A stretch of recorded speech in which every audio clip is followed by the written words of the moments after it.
Hi, I'm Harrison Keeley. Here's a quick look at today's top stories. First of all, Chattanooga has unveiled a plan to offer free Wi-Fi across the city. The city says workers are rewiring existing Wi-Fi in city buildings. They're also opening up Wi-Fi in parks and other public spaces. Today, the city is kicking off a competition for the public to vote on the best name for the new network. After a week of submissions, the mayor's office will narrow the list to 5 names, which will be put to a vote. A Chattanooga man is accused of killing a 3-year-old girl. 34-year-old Rhasean Lowry has been arrested on charges of beating his girlfriend's daughter to death. Officials say 3-year-old Tatiana Emerson died of blunt force trauma to her head. Lowry told police the girl slipped and fell down the steps of the Econo Lodge on Bonny Oaks Drive August 26th. But hotel security cameras show Lowry carrying Tatiana's body from his room to his vehicle. Then he stopped at the front office to pay for another night before leaving for the hospital. The girl died the next day. Her 5-year-old brother told police that Lowry often beat him. Now Lowry has been charged with homicide and 2 counts of child abuse. A Michigan businessman is building a Mountaintop Castle in Chattanooga. 33-year-old Christopher Beasley also plans to move his company, which sells licensed Game of Thrones merchandise, to the city. The new $2.5 million castle is going up on Raccoon Mountain, just 10 minutes from downtown. It's being put up by Steve Berger Construction of Cleveland.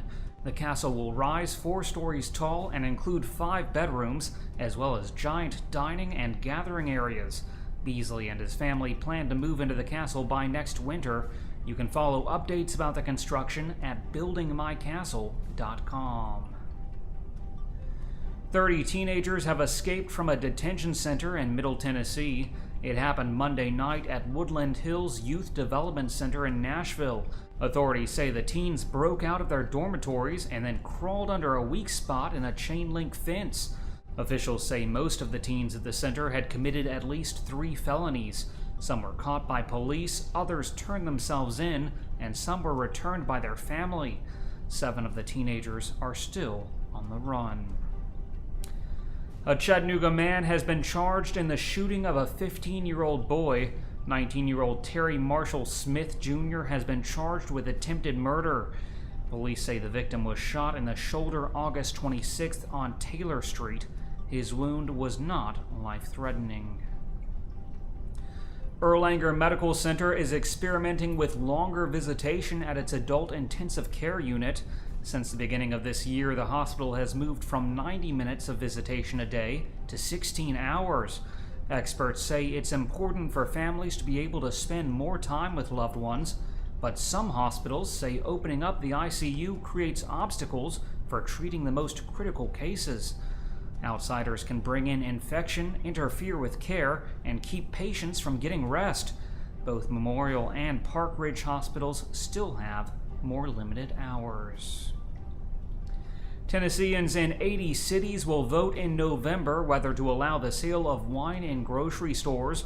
More than 260,000 signatures were collected across the state, authorizing the question to appear on local ballots.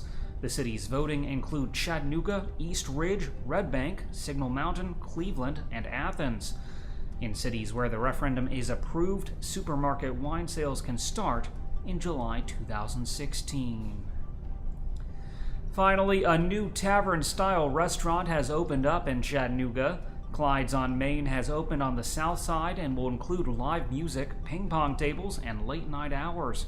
The restaurant is owned by the couple behind Taco Mamacita, Urban Stack, and Community Pie.